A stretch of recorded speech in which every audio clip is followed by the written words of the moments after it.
47 times. I counted every single one.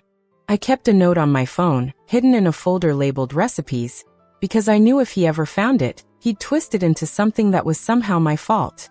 47 texts. 47 lies. 47 times I told myself, this is the last one. And I was wrong. Every single time. Until the 48th almost happened. And something in me finally broke in a way that couldn't be put back together the old way. If you've ever stayed somewhere you knew you shouldn't have, for love, for fear, for the kids, for the house, for the version of yourself that still believed people could change, this video is for you. My name doesn't matter right now. Just call me the girl who finally stopped counting. Stick with me, because this isn't just a heartbreak story. This is a story about how I lost myself completely, and how I found my way back. Okay, let me back up. Let me tell you how this all started, because I think you need to understand. I wasn't stupid. I wasn't naive. I was just in love. And love has a way of turning off the smart part of your brain. I met him when I was 23. I was working 2 jobs back then, a barista shift in the mornings and a hostess job at a steakhouse on weekends, just trying to save up enough to move out of my mom's place. I was tired all the time, exhausted in that way where your bones feel heavy. And then this guy walks into the coffee shop one Tuesday morning, orders a plain black coffee, and says something that made me actually laugh for the first time that whole week. You know that feeling? When someone makes you laugh and it feels like sunlight hitting your face after a long winter. That was him. That was us in the beginning. We dated for about a year before we moved in together. And I want to be honest with you. Those first 2 years were genuinely good. He worked construction. I eventually got a job at a marketing agency, and we built this little life together. A small apartment.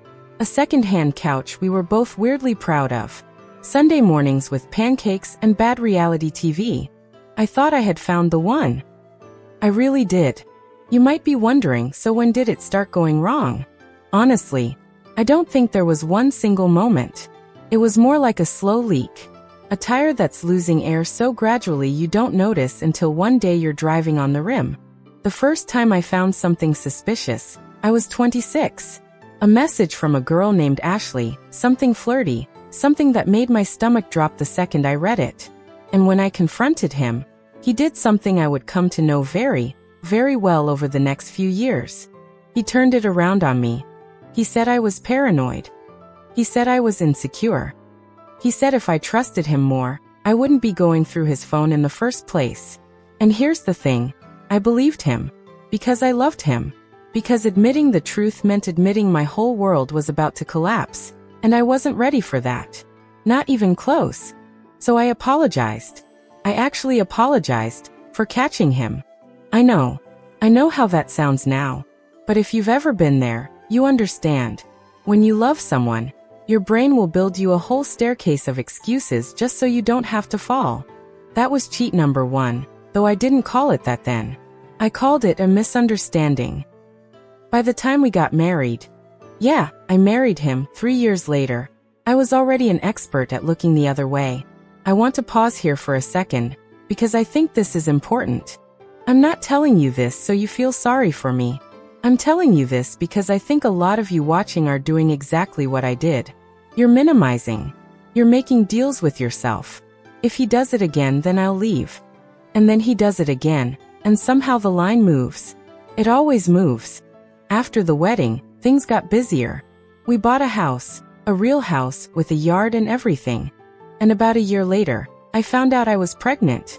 I remember sitting on the bathroom floor with that little plastic stick in my hand, crying because I was so happy, and also terrified, because some part of me, some quiet, ignored part of me, already knew something wasn't right in our marriage.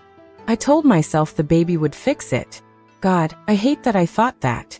I hate that so many of us think that. A baby doesn't fix anything. A baby just adds another person who needs you to be okay. Our daughter was born in the spring, and for a few months, things actually felt better. He was present. He was helpful. He'd get up for the 2 a.m. feedings sometimes. I remember thinking, okay, maybe we made it. Maybe we're on the other side now. I was wrong again. When our daughter was about 8 months old, I found message number. I don't even remember the number by then. Somewhere in the teens. A different woman. A coworker this time. And when I confronted him, exhausted, holding a crying baby on my hip, he didn't even bother denying it as hard as before. He just said, "It's not what you think," like that phrase was supposed to mean something after the fifth or sixth time.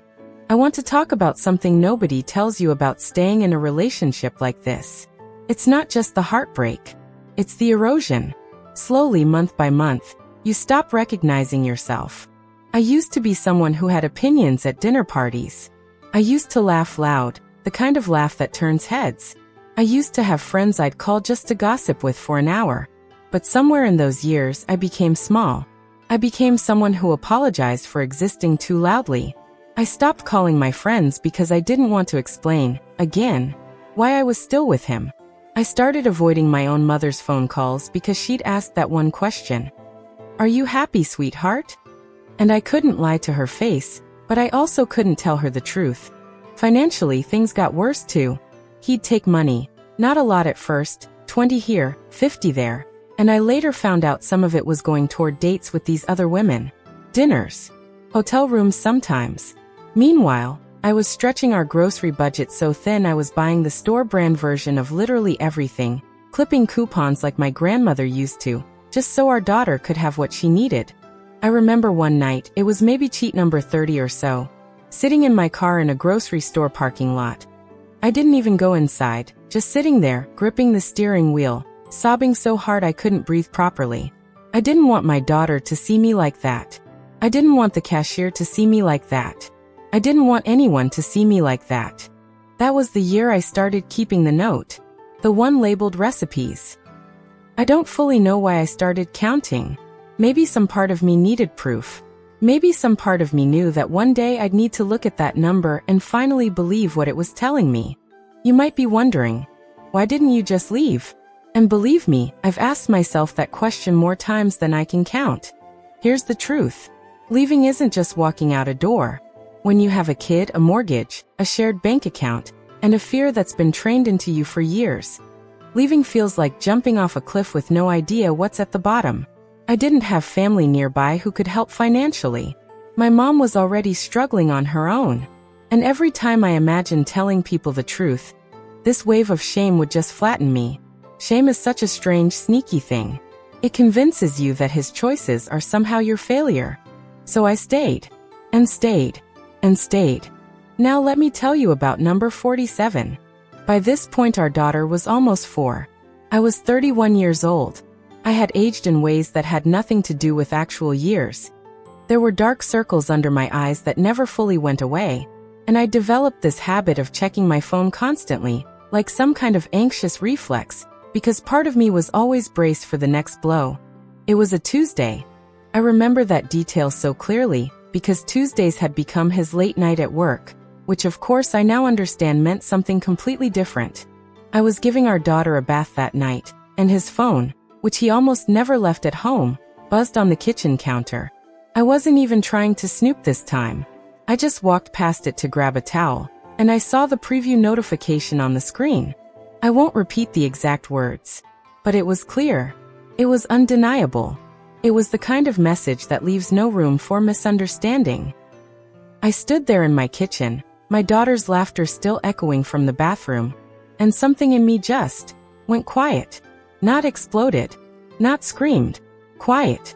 I want to explain that feeling because I think it's the most important part of this whole story. After 46 times of crying, screaming, begging, bargaining, this time there were no tears. I felt this strange, cold clarity wash over me, like I'd finally stepped outside of a fog I'd been walking through for 8 years. I picked up my phone. I opened that hidden note, and I typed 47. And then I just stared at that number for what felt like forever. 47. I thought about my daughter in that bathtub, splashing water, completely unaware that her mother's whole world had just cracked open again.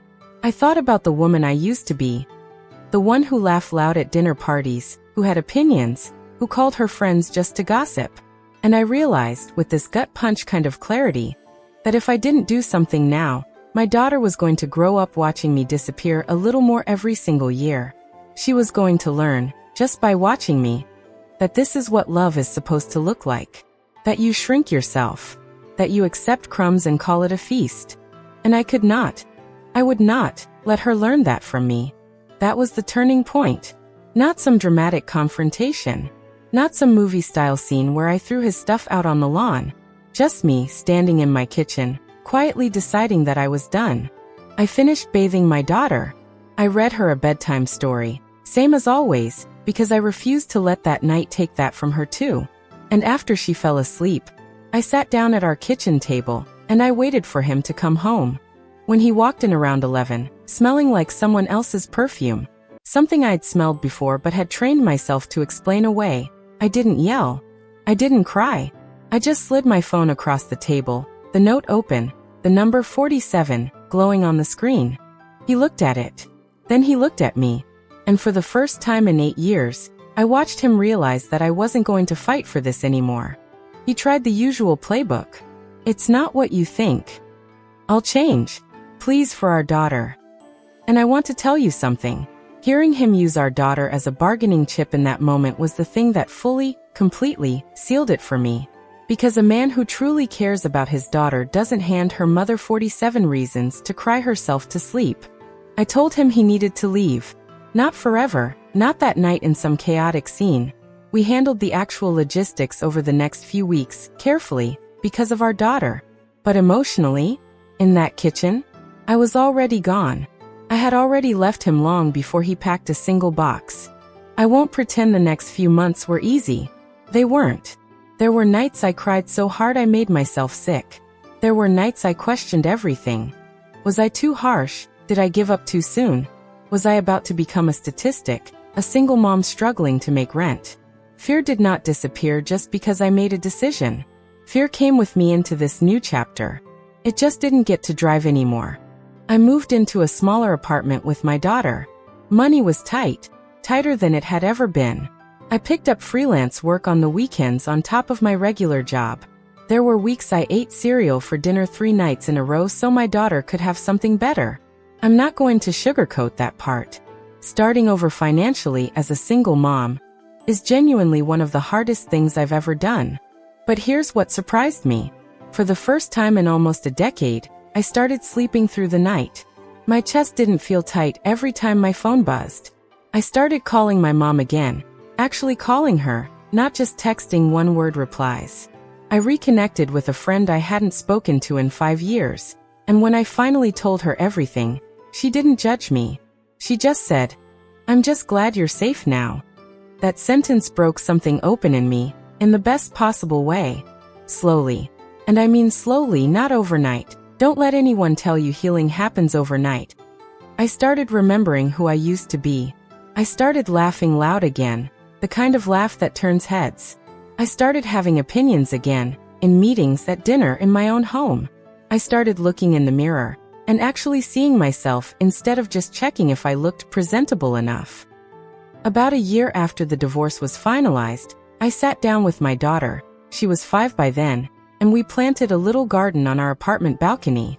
Just some herbs and a couple of tomato plants in cheap plastic pots. And watching her get dirt under her fingernails, laughing at earthworms, completely unaware of anything that had happened. That was the moment I really felt it. Peace. Actual real peace. I think about that number 47 sometimes. Not with the same gut-wrenching pain it used to bring. Now it just reminds me of how strong I actually was, even in the years I thought I was weak. Staying wasn't weakness. I understand that now. Staying was me trying to hold a family together with my bare hands. But leaving? Leaving was me finally choosing to hold myself instead. If there's one thing I want you to take from this video, it's this. Your gut usually knows the truth long before your heart is ready to accept it. I ignored my gut for 8 years. 8 years of small warnings I explained away, one by one, until they added up to 47. If you're watching this right now and some part of you is nodding along, if you're recognizing pieces of your own story in mine, I want you to know something. You are not weak for staying as long as you did. Staying is often the hardest, most complicated decision, especially when kids or finances or fear are involved. Nobody outside your situation gets to judge how long it took you to leave. But I also want you to know this. You deserve a love that doesn't require you to keep a hidden note counting the times you got hurt.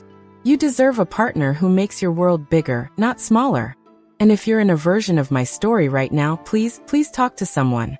A friend, a family member, a counselor, a hotline if you need one.